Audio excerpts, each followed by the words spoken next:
name is Philip Martinez. This is Story Time with Alexander. And now I'm going to bring in another, of course, Dr. Seuss. I love Dr. Seuss. Don't you love Dr. Seuss? I think there's some really nice books. I enjoy them very much. And I hope that you enjoy them also when I read them to you.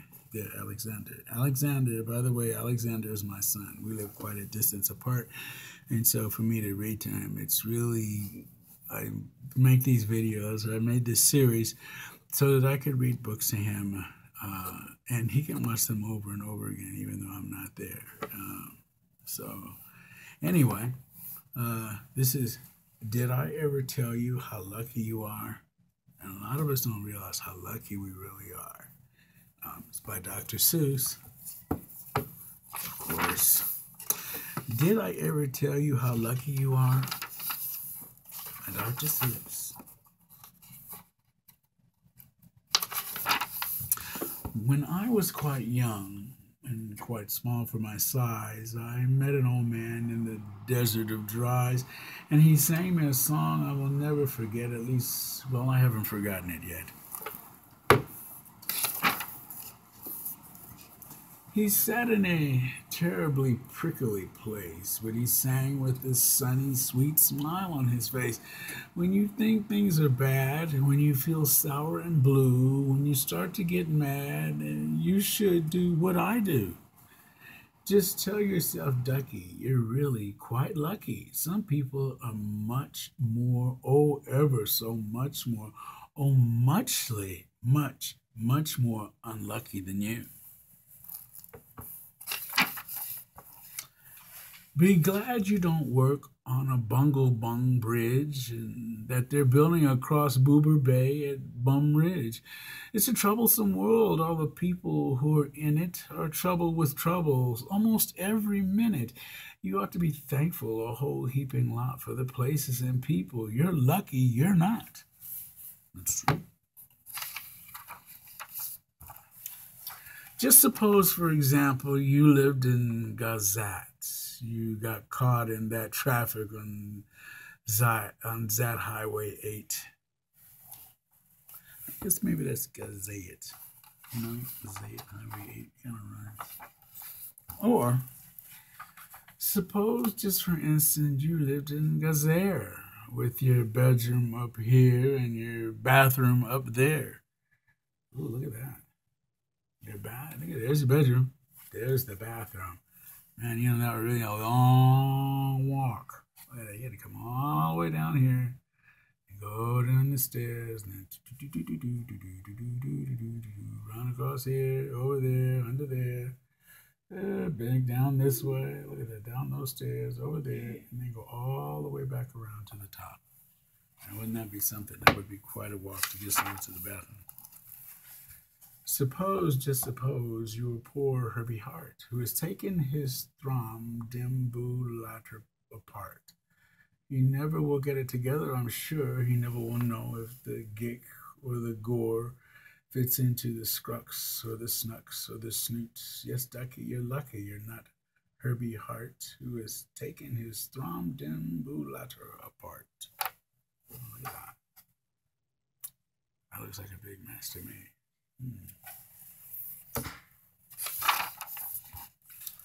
Think they work you too hard?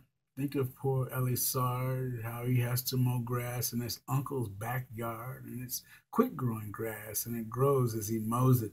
The faster he mows it, the faster he grows it. And all that his stingy old uncle will pay for his shoving that mower around in that hay is a pitiless pay of $2 a day, and Ali can't live on such a pitiless pay. So, look at that. Look at you cutting all that grass. You complain about you'd have to go to work like that. Sorry. See, that's a lot of grass to cut. And it grows as you cut it. He has to paint flagpoles on Sundays in Groose. How lucky you are you don't live in his shoes. Yes, how lucky you are. He has to do 2 jobs. Look at him painting that flagpole way up there. Cuts all that grass, then he climbs up there and paints that flagpole up there on Sundays. See, you're lucky. I'm lucky. We're both lucky. And poor Mr. Biggs, every morning at 6, poor Mr. Biggs has his boyfriend to fix. It doesn't seem fair, it just doesn't seem right, but his boyfriend just seems to go slump every night. It slumps in the heap, sadly needing repair. Biggs figures it's due to the local night air. It takes him all day to unslump it, and then the night air comes back and it slumps once again. So don't you feel blue? Don't you get down in the dumps? You're lucky you don't have a boyfriend that slumps. Mm. And while we are at it, consider the schlots and crumple horned, web footed, green bearded schlots whose tail is entailed with unsolvable knots. If he isn't muchly or worsely off than you, I'll eat my umbrella. That's just what I'll do. Look at his tail. Oh, nuts it has in it. That's something. Man, maybe something. You had your tail and knots like that. Doesn't look like he has hands to be able to untie those either. Looks like he has webbed feet. And you're lucky indeed you don't ride on a camel. To ride on a camel, you sit on a whammel. A whammel, you know, is sort of a saddle held on by buttons known as a faddle. And boy, if your old warm old faddle gets loose, I'm telling you, Ducky, you're gone like a goose. Ooh. And poor Mr. Potter, T-crosser, I-dotter. He has to cross T's. He has to dot I's. And an I and T factory out in Van Nuys. It's kind of some job.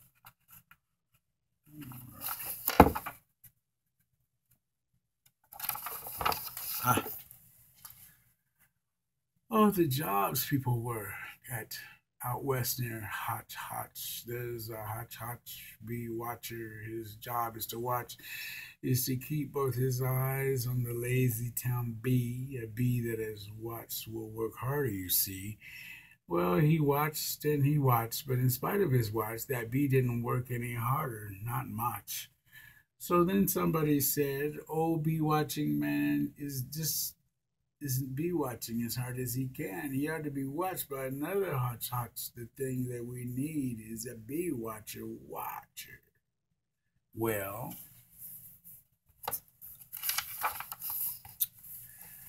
the bee watcher watched the bee watcher.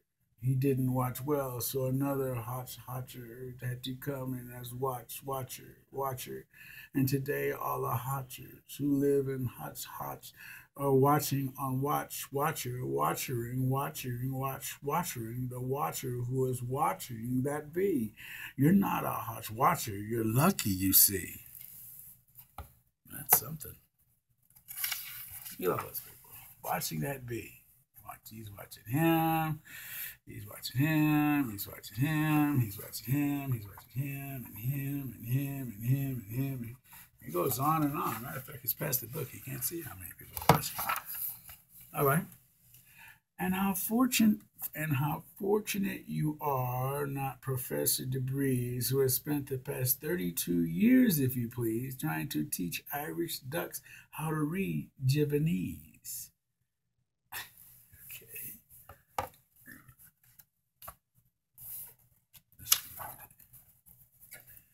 And how fortunate you are, not Professor DeBreeze, who has spent the past 32 years, if you please, trying to teach Irish ducks how to read Javanese.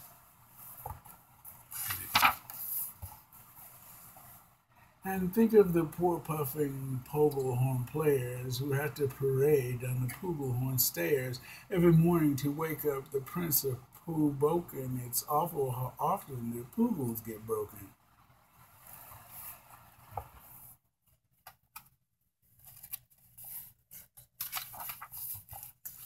And oh, just suppose you a poor Harry Hatto. Try as he will, he can't make any shadow. He thinks that perhaps something's wrong with his giz. And I think that by golly, there probably is.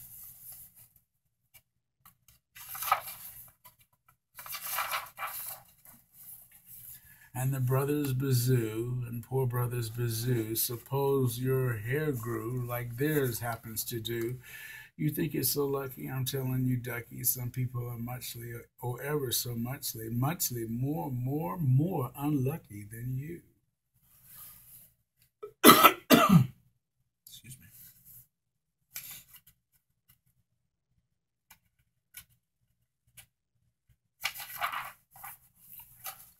And suppose that you live in that forest in France where the average young person just hasn't a chance to escape from a perilous pants eating plants, but your parents are safe. You're a fortunate guy, and you ought to be shouting, "How lucky am I?" Is that what you're shouting? Are you shouting how lucky you are? Because you are. You're really lucky. And speaking of plants, you should be greatly gladlish if you're not Farmer Falkenberg's 17th radish. Yeah, that's why. See? You have the hammock, that's the 17th radish. You probably count those. Huh? Say 1, 2, 3, 4, 5, 6, 7, 8, 9, 10, 11, 12, 13, 14, 15, 16, 17. Now, there's more than 17 there. I don't know what to do. Oh, there's a little worm in the ground. Damn. Oops. There's a worm.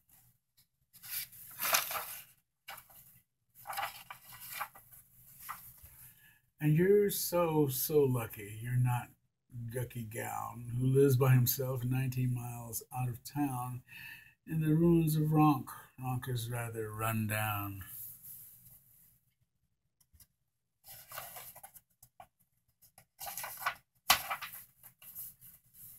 And you're so lucky.